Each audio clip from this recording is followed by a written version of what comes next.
좀 드리겠습니다. 예. 그 김대우라고 그 방첩사의 단장이 있습니다. 그래서 그날 그 실제로 국회로 갔던 사람이거든요.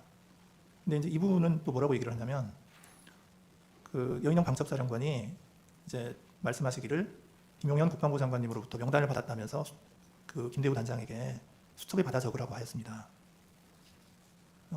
그런데 그게 뭐 이재명, 한동훈, 우원식, 김어준, 박찬대, 조국 등의 이름이 기억이 나는데 14명이었습니다. 이렇게 얘기를 했는데 그래서 이런 걸 이런 것들도 보면은 그 여인영 방첩사령관 입장에서는 그 홍장원 차장에게 그런 통화를 하지 할 필요성은 있었던 것으로 생각이 되거든요. 근데 하여튼 증인 생각으로는 홍장원 차장이 그렇게 심각하게 얘기한 게 아니다. 그날 밤에 있었던 일은 제가 진실대로 말씀을 드렸고, 만일 홍장원 차장이 얘기한 대로 얘기를 했으면은 제가 지침을 내리고 같이 남아서 공간에 퇴청을 하는 것이 아니라 아마 사무실에 나와서 뭔가 일을 하거나 아니면 뭐 뭔가 결정을 했을 것입니다. 그래서 그 제가 말씀드린 그대로 저로서는 도저히 이해할 수 없고 알아듣기 어려운 방법으로만 얘기를 했고 그 이상 얘기를 하지 않았다는 말씀과, 그거를 처음 제가 이런 일이 있다는 걸 그렇게 얘기한다는 걸 알게 됐던 건 12월 6일 오전이라는 말씀, 그리고 만일에 그런 좀 그런 비밀스러운 얘기를 제가 들었다고 할 것 같으면 그러면 그건 제가 홍장원 차장 교체를 건의하기 굉장히 힘들었을 거라는 거, 그리고 만일 그게 사실이라면 어찌 보면 국정원장이 제가 교체가 될 일일지도 모르는 것이죠. 그래서 이게 앞뒤가 맞지 않는 말씀이고, 그래서 저는 제가 기억나는 대로 좀 말씀을 드렸다라고 하는 좀 제 말씀 다시 한번 드리겠습니다. 예, 알겠습니다. 예, 감사합니다. 지난번 그 홍장원 심판정 증인신문과 오늘 국정원장 신문을 보면서 느낀 것이, 대통령인 제가 국정원 1차장인 홍장원에게 전화할 아무런 이유가 없는데 원장이 국내에 있느냐 해외 지금 미국에 출장 중인가에 대한 그 오해 때문에 이 전화가 부득이하게 돼가지고 지금 이렇게 시끄러워진 것 같습니다. 참 그런 점은 대단히 안타깝게 생각하고요.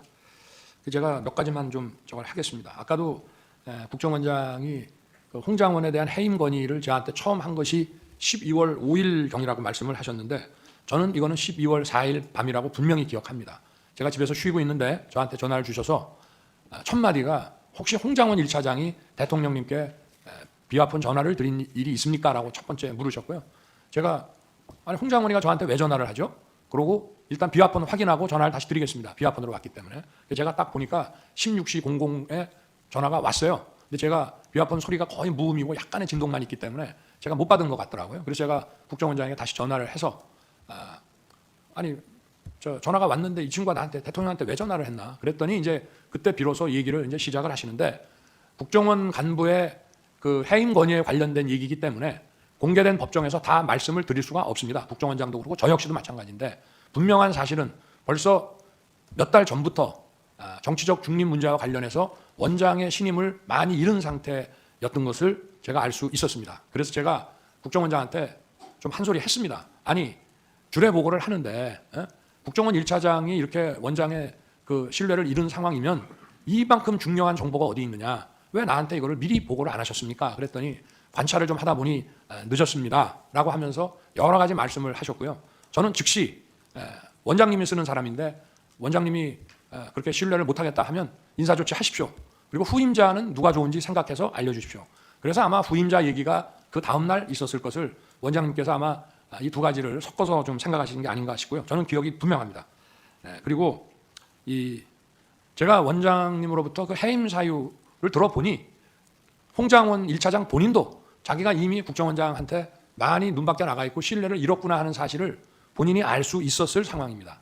그런데 제가 12월 3일 계엄 당일날 저녁 한 8시경쯤 경찰 삼청동 안가를 다녀와서 좀 있다가 국정원장한테 전화를 한 이유는 분명히 그 전주인가 전전주에 미국 출장 때문에 주례 보고를 못합니다 라고 저한테 얘기를 했기 때문에 그 생각이 나서 확인을 한 것이고, 왜 제가 전화를 했냐면 통상 국무회의에는 안보실장과 비서실장이 배석을 합니다. 근데 이건 계엄에 관한 국무회의이기 때문에 국정원장이 오는 것이 맞다고 해서 제가 아마 우리 부속실장한테는 뭐 저도 전화하고 국방장관도 전화하고 긴급히 소집을 해야 되기 때문에 또 우리 부속실에서도 전부 보안 손님으로 모시는 거로 해가지고 전화를 여기저기 했을 겁니다. 그런데 제가 비서실장, 안보실장 국정원장까지 다 연락하라고 아마 전화를 부속실에다가 얘기를 했던 모양인데 가만히 생각해 보니까 국정원장이 해외 미국 출장 간다는 얘기가 있어서 제가 전화를 한 겁니다. 그래서 제가 그 워딩을 그대로 말씀드리면 원장님 아직 거기시죠? 제가 이랬습니다. 저는 미국으로 생각하고 그랬더니 예, 저 아직 여기입니다라고 답을 하셨습니다. 그래서 저는 그게 미국에 여전히 계신다고 알았기 때문에 나중에 말씀하셨다는 거는 그때 우리가 길게 얘기할 상황이 아니고 네, 잘 알겠습니다. 일 잘 마치십시오. 이러고 제가 전화를 끊었는데 그리고 나서 8시 반경에 부속실장이 모시고 들어오길래 제가 화들짝 놀랍니다. 아, 원장님 미국 안 계셨어요? 하니까 아, 내일 출발합니다. 라면서 아마 그 뒤에 말씀을 하셨던 것 같고요. 제가 국정원장께 전화한 거는 계엄 국무회의니까 국정원장이 있어야 된다고 해서 이제 한 것입니다. 그리고 제가 이제 국정원장이 해외에 있는 줄 알고 홍장원 1차장한테 이제 그 원장 부재 중이니까 원 잘 챙겨라라고 얘기를 한 이유는 이제 그런 전화 하려고 전화했는데 안 받습니다. 그리고 한 20여 분 있다가 이제 전화가 오는데 제가 전화를 딱 받아보니까 홍장원 1차장 목소리가 뭐 저도 반주를 즐기는 편이기 때문에 딱 제가 보니까 벌써 술을 마셨어요. 본인도 인정했고 그래서 원장 부재 중인데 이 친구가 이렇게 벌써 사람들 만나서 이게 좀 문당치 않다고 판단했기 때문에 제가 분명히 원장 부재 중이신데 원 잘 챙겨라. 그리고 내가 이따가 우리 홍 차장한테 전화할 일이 있을지 모르겠다. 이렇게 하고 전화를 끊었습니다. 본인은 아마 취 중이어서 제가 원장님 부재 중이신데 라는 얘기를 제대로 원래는 답을 이렇게 해야죠. 원장님 아직 서울 계십니다. 이렇게 답을 해야 되는데 답이 없었어요. 알겠습니다. 이렇게만 답을 하더라고요. 그래서 저는 진짜 저 원장이 부재 중인 줄 알았는데 8시 반에 강의고 부속실장이 모시고 들어오길래 제가 깜짝 놀랐습니다. 그래서 이제 쭉 그 국무위원들 와서 얘기가 이제 이어지고 제가 아마 원장님한테도 원장님 부재 중인 줄 알고 제가 홍장원 1차장한테 전화를 했습니다라고 말을 합니다. 왜냐하면 대통령은 차관이나 또는 뭐 기조실장 이런 사람한테 부득이하게 전화를 하게 될 때는 나중에 반드시 장관한테 이 사람한테 내가 이런 용건에 전화를 했다는 걸 알려줍니다. 그래서 제가 알려준 거고요. 그리고 나중에 제가 홍장원에게 전화한 것은 아까 전화를 하겠다는 얘기도 했고 또 생각해 보니 해외 출장 때 국정원 해외 담당 파트가 이런 경호 정보에 대해서 협조를 하니까 격려 전화를 한번 해줘야 되겠다고 해서 한 것인데 저는 그 아까 원장이 얘기를 했습니다마는 앞전에 김규원 원장 있고 안보실장 있을 때부터 계속 국정원이 유관 정보기관인 군 방첩사를 지원하라는 얘기를 뭐 수도 없이 해왔습니다. 그런데 홍장원에게 제가 전화를 밤 10시 넘어서 이제 11시 뭐 다들 전화했다고만 나온다는데 제일 첫 마디가 이겁니다. 원장이 계신데 왜 내가 원장 부재 중에 잘 챙기라고 했는데 원장 계신다는 말을 왜 안 했냐? 그게 첫 번째 얘기고요. 그리고 방첩사령관과는 육사 선후배니까 육사 선후배 차원에서 방첩사 지원을 좀 잘 해줘라. 대공수사권은 없지만 국가안보조사국을 대신 만들어 놨으니 그 간첩 정보라든가 이런 게 있고 또 국정원은 그 특활비나 자금이 많으니까 후배 있는 여기를 잘 챙겨라라고 얘기를 했고 바로 제가 국정원장한테 전화한 거는 미국 출장 못 가는 거는 그 당연한 얘기고요. 제가 홍장원에게 좀 전에 전화했습니다. 아마 홍장원도 대통령한테 전화 왔다는 얘기를 원장님한테 아마 할 겁니다. 이런 대화를 제가 한 거로 분명히 기억이 됩니다. 그리고 아까 국정원장도 자기가 홍장원에게 무슨 뭐 책 잡힐 일이 있었으면 대통령에게 해임 건의를 못했을 거라고 한 것처럼 저 역시도 홍장원과 제가 부적절한 뭐가 있었다면 즉시 원장 판단에 따라서 조치하세요라고 제가 못했을 것이고요. 기간이 오래 걸린 게 아닙니다. 12월 6일 오전에 올라왔습니다. 그 해임 안건이 제가 건이 인사혁신처로부터 올라왔는데 그날 제가 우리 여당 의원들이 국회에서 의원총회를 하는데 대통령께서 오셔서 이 비상계엄의 과정, 그 경위와 과정에 대해서 좀 한 말씀 해주셨으면 좋겠다고 해서 제가 고민하다 가기로 했는데 한동훈 대표가 오실 필요 없고 자기가 오겠다고 관저로 오겠다고 했기 때문에 제가 한동훈 대표가 온다니까 한동훈 대표 보는 앞에서 홍장원에 대한 해임 재가를 결재하는 것을 보여주려고 제가 조금 기다렸습니다. 왜냐하면 마치 무슨 그 12월 6일 날 아침에 그런 기사가 났고 제가 홍장원에게 그런 지시를 했다고 막 기사가 나서 그런 오해가 생기니까 제가 한동훈 대표한테 이거 봐라. 내가 홍장원한테 이게 약점 잡힐 일이 있으면 이거 제가 하겠냐라고 하면서 들어와서 얘기 좀 나누다가 가기 전에 제가 제가 하는 데 가서 한동훈 대표 뭐 가까이 봤는지는 모르겠습니다만 오라 그래서 제가 하는 것을 보여줬고요. 그리고 어쨌든 홍장원에 대한 해임 사유는 자세하게 말씀드리기는 어렵지만 하여튼 야권과 관련한 정치적 중립 문제가 심각하다는 말씀이었습니다. 근데 아까 뭐 전화 한 번 한 거 가지고 원장도 뭐 여당 의원하고 전화하는데 뭐 야당 의원하고 그런 정도 문제는 아니라는 점을 이 자리에서 자세하게 말씀은 드리기 어렵습니다만은 그렇게 이제 말씀을 드릴 수 있고요. 그리고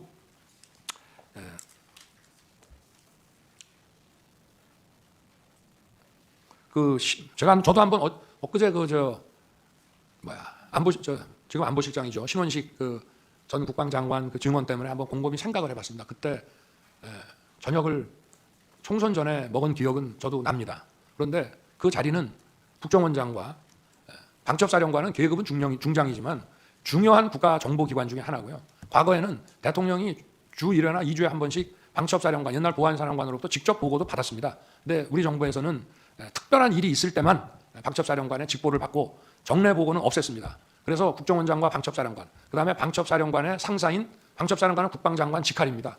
그래서 전용 모임을 만들었고 경호처장은 외부 인사라든지 또는 무슨 뭐 경제관료나 이런 사람들하고 식사 만찬 자리 할 때는 경호처장은 배석을 안 합니다만은 우리 내부 인사 또는 뭐 군이나 정보 관계자 할 때는 경호처장도 앉는 경우가 많이 있습니다. 그래서 아마 식사를 하게 됐던 것 같고요.